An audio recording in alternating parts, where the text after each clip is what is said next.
सुल्तान शाह ने पर्दे सरका कर खिड़की के तीनों पट खोल दिए थे और सर बाहर निकालकर आसपास की दीवारों का जायजा ले रहा था।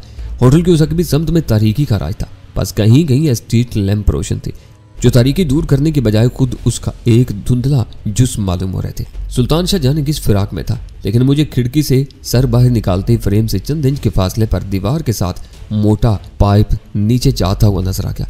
मैंने गर्दन मजीद लंबी करके देखा कि उस पाइप के सहारे किसी रुकावट से दो चार हुए बगैर जमीन पर पहुंचा जा सकता था। मैं फौरन खिड़की से पीछे हटा। तुम ट्रेन पाइप से नीचे उतर सकोगे? मैंने सुल्तान शाह से सवाल किया और वो भी चौंक कर खिड़की से हट गया। नीचे उतरने में कुछ पता नहीं कि किससे सामना हो जाए। इधर होटल की सिक्योरिटी स्टाफ भी हो सकता है, वो तफक्कुरों में इसलिए बोला। ऊपर चढ़ना तुम्हारे बस से बाहर है, वरना बेहतर तो वही रहता। मैंने झिझकते हुए कह डाला। हम चौथी मंजिल पर मुकीम हैं और निगरानी का सारा जोर उसी फ्लोर पर होगा। हमारे ऊपर खुली छत है, कोई सोच भी न सकेगा कि हम नीचे उतरने के बजाय ऊपर गए होंगे। वहां से हम किसी की नज़रों में आए बगैर सीनों की मदद से नीचे आ सकते हैं। आइडिया लाजवाब है, बस में हो या ना हो जान बचाने के लिए कोशिश तो करना ही होगी। ऊपर सोच ले जम बोला। बल्कि छत पर तो हम बेफिक्री के साथ रात भी गुजार सकते हैं। पुलिस हर तरफ झक मार कर बेनीलो मराम वापस लौट जाएगी, लेकिन छत का रुख नहीं करेगी। ये सोचना ही नामुमकिन है कि फरार होने के लिए कोई उल्टी राह इख्तियार करेगा, लेकिन मैं ये खतरा मोल नहीं लूंगा। मैंने टल लहजे में कहा, इस होटल में अब हमारा एक लम्हे के लिए भी रुकना खतरनाक साबित हो सकता है। पुलिस नहीं तो शी वाले इस इम्कान पर गौर करेंगे। हमें नहायत सुरात के साथ इस वक्त फरार होना पड़ेगा। अचानक दरवाजे पर हल्की सी दस्तक हुई और फिर मेरा दिल उछल कर हल्के में आ गया। सुल्तान शाह ने खिड़कियों के पट बंद करके पर्दे बराबर कर दिए और मैं बल बांध करते हुए दरवाजे की तरफ बढ़ गया। कौन है? दूसरी तेज दस्तक के जवाब में मैंने दरियाफ्त किया। मैनेजर मोसिफ। बाहर से आवाज आई, दरवाजा खोलो, मुझे एक जरूरी काम है। मैंने हजमी कुफल में अंदर से चाबी घुमाकर ताला खोल दिया और मैनेजर दरवाजे को धकेलता हुआ यूं अंदर आया कि उसके चेहरे पर हवाइयां उड़ी थी। क्या तुम लोग किसी पुलिस केस में मुलव्वस हो गए हो? उसने चढ़ते सांसों के दरमियान बौखलाए हुए लहजे में सवाल किया। ये हमारे लिए एक इंकिशाफ है। मैंने तेवरियां चढ़ाकर नागवारी के साथ कहा। मुझे खुद यकीन नहीं आता कि मेरे मेहमान ऐसे हो सकते हैं, लेकिन हुक्म हाकम मुझ जैसे मजबूर लोगों के लिए मर्गे मफाजात से कम नहीं होता। मुझे हुक्म मिला है कि तुम लोग पुलिस की क्लियरेंस के बगैर होटल नहीं छोड़ सकोगे। थोड़ी देर में पुलिस का अमला इस बारे में कानूनी अहकामात भी तुम तक पहुंचा देगा और मैं बरीउल जिम्मा हो जाऊंगा। और अगर हम अभी बाहर यहाँ अपने वकील से मिलने के लिए जाना चाहें तो? मैंने तुम लहजे में सवाल किया। मुझे अफसोस है कि ऐसा ना हो सकेगा, क्योंकि पुलिस के आने तक तुम्हें रोके रखना मेरी जिम्मेदारी है। मैंने अपना सारा अमला इसी फ्लोर पर मामूर कर दिया है, वो तुम्हें किसी कीमत पर नहीं निकलने देगा। तुम चाहो तो फ़ोन करके अपने वकील को यहाँ तलब कर सकते हो। मुझे उसका पता बता दो तो मैं अपना आदमी उस तक भेज दूंगा। अजीब ज़बरदस्ती है, मैंने कंधे उचकाकर तल्ख लहजे में कहा। खैर, हम थोड़ी देर उनका इंतजार किए लेते, लेकिन अपने अमले से कह दो कि पुलिस की आमद से पहले हमें बिल्कुल डिस्टर्ब न किया जाए, ताकि हम इस ज़हनी झटके से संभल कर अपने दिफा और कानूनी हकूक़ के बारे में कुछ सोच सकें। ये मैं कर सकता हूँ, वो सादतमंदाना अंदाज में बोला। मुझे उम्मीद है कि तुम मेरी मजबूरियों को समझ रहे होगे। मैं उनके गैर कानूनी हुक्म की तामील से इनकार कर सकता था, लेकिन वो कोई ना कोई बहाना पैदा करके कल ही उस होटल में ताले डलवा देंगे। उनके मुखासमत मोल लेकर हम लोग एक दिन भी नहीं पनप सकते। हम सब समझते हैं। अब तुम जाओ और हमें तनहा छोड़ दो, मैंने उकताए हुए लहजे में कहा और वो तेज़ी के साथ बाहर निकल गया। मैंने चाबी घुमाकर दरवाज़ा न सिर्फ मुकफ़िल कर दिया बल्कि बुलेट भी चढ़ा दिया, ताकि दरवाज़ा गिराए बगैर कोई अंदर दाखिल न हो सके। सूरत हाल बहुत तेज़ी के साथ एक ख़ास रुख इख्तियार कर चुकी थी और हमारे पास ज़्यादा वक्त नहीं था। दूसरी तरफ बदहवास मैनेजर ने जो खुशखबरी भी सुना दी थी कि उसने आर्जी तौर पर सारे महाज खाली करके अपना तमाम अमला हमारे फ्लोर पर झोंक दिया था। लिहाजा मैंने फुर्ती के साथ रकम से भरा हुआ किट बैग अपनी पुश से बांध दिया, ताकि उसकी वजह से सुल्तान शाह को कोई दुश्वारी न हो, और कमरे की वाहिद बत्ती गुल करके हम दोनों एक मरतबा फिर कमरे की अकबी समत में खुलने वाली खिड़की की तरफ बढ़ गए। जब सुल्तान शाह ड्रेन पाइप की समत वाला पट खोलकर चौकट पर चढ़ा तो लम्हा भर के लिए मुझे लालच आया कि अपना प्रोग्राम बदल दूं। बराह रास्त नीचे उतरकर हम काफ़ी वक्त बचा सकते थे, लेकिन इम्कानी खतरात के पेश नज़र मैंने नज़रसानी का इरादा उसी वक्त मनसूख कर दिया। मेरे देखते ही देखते सुल्तान शाह ने आयरन ट्रेन पाइप पर अपनी गिरफ्त की मजबूती का अंदाज़ा लगाया और फिर वो झूलता हुआ खिड़की के फ्रेम से पहलू मेरे पोछ हो गया। मैंने खुली हुई खिड़की में से सर बाहर निकाल कर देखा तो वो किसी दुश्वारी का बगैर हथेलियों और पंजों के बल किसी बंदर की तरह छत की तरफ जा रहा था। अपना दिल मजबूत करके मैं भी उसी लम्हे चौखट पर चढ़ गया। उस वक्त तक होटल के अकब में कोई तब्दीली रुन्मा नहीं हुई थी, ना नीचे से किसी ने सुल्तान शाह को दीवार से चिपके देख कर ललकारा था। अगर उस तरफ होटल का कोई मुहाफिज मौजूद था तो वो यकीनन हमारे से इतना करीब रहा होगा कि उसके लिए अंधेरे में खड़ी दीवार पर ऊपर की तरफ रेंगते हुए किसी हेवले को देखना नामुमकिन था। सुल्तान शाह के ऊपर पहुंचकर गायब होने से पहले मैं भी खिड़की के रास्ते कमरा छोड़कर ट्रेन पाइप पर आ चुका था। उस वक्त पहली बार मुझे खौफ लाहक हुआ कि अगर मेरे हाथ फिसल जाएं तो 50 फुट की मुसाफत के बाद ज़मीन से इतना शदीद तसादम होगा कि सारी हड्डियाँ बिखर कर रह जाएंगी। फिर फौरन ही एक दूसरी उफ्ताद शुरू हुई तो बेख्तियार मुझे अपनी उजलत और हमाकत पर गुस्सा आ गया। ऊपर सुल्तान शाह की नकलो हरकत के नतीजे में जंग की पिपड़ियाँ आहनी पाइप और दीवार से टूटकर बराह रास्त मेरे ऊपर आ रही थी। उस वक्त मुश्किल ये थी कि मैं ना अपने कमरे में वापस लौट सकता था, ना ऊपर सर उठाकर सुल्तान शाह की पोजीशन देख सकता था। उस वक्त अगर मेरी आंख में जरा से भी कंकर गिर जाता तो मेरे लिए पाइप पर अपनी गिरफ्त बरकरार रखना मुहाल होकर रह जाता। मैं कई सानियों तक यूं ही बेहिस हरकत पाइप पर एक ही जगह चिपका रहा। जब ऊपर से आने वाली आखिरी पुछाड़ के बाद कई सेकंड तक सुकून रहा तो मैंने सर उठाया। ऊपर पाइप खाली था और सुल्तान शाह हिफाजत छत पर पहुंच चुका था। मैंने अपने डॉलरों से भरे हुए थैले समेत आहिस्ता आहिस्ता ऊपर पड़ना शुरू कर दिया। बज़ाहिर 14-15 मिनट की मुसाफत थी, लेकिन जिस्म और आसाब के लिए वो फासला कयामत से कम नहीं था। छत की 3 फुट ऊंची मुंडेर के पार सुल्तान शाह मेरा मुंतजिर था, लेकिन वहां पहुंचते ही चंद बड़े बड़े पंखों और मशीनों के हल्के से शोर ने मुझे चौंका दिया और फिर मुझे छत पर मुख्तलिफ मशीनों और भांत भांत के पतले मोटे पाइपों पर मुश्तमिल वो जाल में नजर आ गया जो इमारत को मरकजी तौर पर गर्म या ठंडा रखने के लिए छत पर फैलाया गया था। बुरे फन से मैंने दिल ही दिल में सोचा और सुल्तान शाह से पूछा, प्लांट के किसी अटेंडेंट से तो सामना नहीं हुआ? मुझे भी ऊपर आते ही फिक्र यही लाक हुई थी। उसने पूरा एतमाद लहजे में कहा, तुम्हारे पहुंचने से पहले मैं पूरी छत का जायजा ले चुका हूँ। यहाँ हमारे सिवा चिड़िया का बच्चा भी नहीं है, लेकिन एक बुरी खबर है कि जीनों वाला दरवाज़ा मुकफ़िल है। मैंने अपने कॉलर और लिबास से कचरा झाड़ा और फिर हम दोनों मोहतात छापा मारों की तरह पाइपों और डिस्क को अबूर करते हुए उस तरफ चल दिए जिधर सुल्तान शाह ने जीनों वाला दरवाज़ा देखा था। जो भी दरवाज़ा न सिर्फ मुकफ़िल बल्कि काफ़ी मजबूत था। छत पर सेंट्रल हीटिंग और कूलिंग प्लांट नस्ब होने की वजह से जगह जगह खासा काट कबाड़ जमा था। मैंने उसी में से एक मोटा सा तार तलाश किया और उसका सिरा कदरे मोड़कर हज़्म कुफल की की होल में दाखिल कर दिया।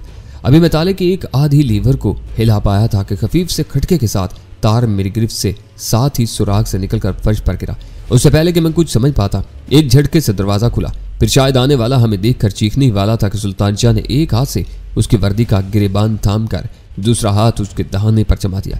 उस असना में मैं बीम गन निकाल चुका था, जिसे देखते ही आने वाले के हुसान खाता हो गए। ये बेआवाज़ हथियार है, चीखना चाहा तो तुम्हें भी हमेशा के लिए खामोश कर देगा। मैंने हुर्राते हुए कहा और सुल्तान शाह ने उसे गिरेबान से ऊपर खुली छत पर घसीट लिया। मैं करीब मैकेनिक हूँ, वो टूटी फूटी अंग्रेजी में घिघियाते हुए बोला। शाम की शिफ्ट के लिए कुल पुर्जों की आखिरी रीडिंग लेने आया था। 11 बजे रात वालों के आने से पहले ये मेरा मामूल है। मुझे तुमसे कोई तारुज़ नहीं है, मैं अपनी ज़ुबान बंद रखूँगा। वो गरीब मेहनत कश था जो अपने फ़राइज़ के बजाय आवरी में इत्तफ़ाक़न ही हमारी इज़्ज़त में आ गया था और फिर उसने दरवाजे का कुफल खोलकर हमारी एक मुश्किल भी आसान की थी। लिहाजा मैंने बीम गन को फिजा में उछाल कर उसकी नाल अपनी गिरफ्त में ले ली और उसका आहनी दस्ता नपे-तुले अंदाज में उसकी कनपट्टी पर बजा दिया। सुल्तान शाह ने उस वक्त उसका दहाना पूरी कुव्वत से दबोच रखा था, लिहाजा वो मजबूर बेकस कैदी कोई इस्तरारी आवाज़ भी ना निकाल सका और खामोशी के साथ फर्श पर ढेर हो गया। मुझे यकीन था कि जब तक उसे होश आएगा या रात की शिफ्ट वाले उससे दरियाफ्त करेंगे, हम होटल की हदूद से बहुत दूर निकल चुके होंगे। जीनों पर रहनुमाई मैंने संभाली, बीम गन मेरे हाथ में थी। सुल्तान शाह भी एक्सप्लोरर के इस्तेमाल के लिए पूरी तरह तैयार था। सीढ़ियाँ तय करके मैंने नीचे झांका, लेकिन वहाँ नीचे ऊपर तक सन्नाटा छाया हुआ था। चौथी मंजिल तक के जीने हमने बहुत एहतियात के साथ फूंक फूंक कर तय किए, क्योंकि मैनेजर की जुबानी हमें चौथी मंजिल पर होने वाली गैर जरूरी इज्तिमा की इत्तला मिल चुकी थी। जब वहां तक मैदान साफ मिला तो बकिया जीने हमने दौड़ते हुए अबूर किए और दूसरी मंजिल का दरवाज़ा खोल कर रहायशी कमरों वाली एक राहदारी में दाखिल हो गए। राहदारी हस्ब तवक्का वीरान पड़ी हुई थी। आगे चलकर दाहिनी समत वाले कॉरिडोर के आखिरी सिरे पर शीशे के एक दरवाजे पर फायर एग्जिट के अल्फाज सुर्ख रंग में चमक रहे थे। हम तेज तेज कदमों से उसी तरफ हो लिए। उस वक्त हमारी कामयाबी का सारो दारोमदार उसी एक अमर पर था कि रास्ते में हमारी किसी से मुठभेड़ न हो, और उसी एहसास के साथ हमने हंगामी इखराज का रास्ता इख्तियार किया था। हंगामी इखराज के दरवाजे की दूसरी जानब चंद फुट की राहदारी के इख्तिताम पर कुशादा गर्दिशी सीने नजर आए, जो ऊपरी मंजिल से बराह रास्त इमारत के बाहर नीचे आने के लिए इस्तेमाल किए जा सकते थे। उन्हीं जीनों पर एहतियात से नीचे उतरते हुए मैंने ये जायजा लिया था कि उस वक्त वो इलाका बिल्कुल वीरान पड़ा हुआ था। मुसाफिरों के लिए उधर कोई कशिश नहीं थी और ना ही होटल वालों ने उस तरफ किसी चौकीदार वगैरह की जरूरत महसूस की थी। मेरा ख्याल है कि गाड़ी होटल की पार्किंग लॉट से ही उठानी चाहिए, उस वक्त वही जगह सबसे बेहतर रहेगी। सुल्तान शाह ने आखिरी चंद जीने अबूर करते हुए कहा और मैं सर हिलाकर रह गया। होटल से निकलकर हम इमारत के पहलू में अहाते की दीवार के साथ पार्क की हुई गाड़ियों की तरफ बढ़े तो रास्ते में एक कहानी जंजीर के सिवा कोई रुकावट हाल नहीं थी। अलबत्ता आगे गाड़ियों की निकासी के रास्ते पर दरबान की चौकी नजर आ रही थी, जो गालबन गैर आबाद नहीं थी। पाकिस्तान में कारों की चोरी का इतना रवाज हो गया है कि गाड़ी को मुकफ्फल करने के बाद भी मालिक को हर लम्हे उसके गायब होने का थड़का लगा रहता है।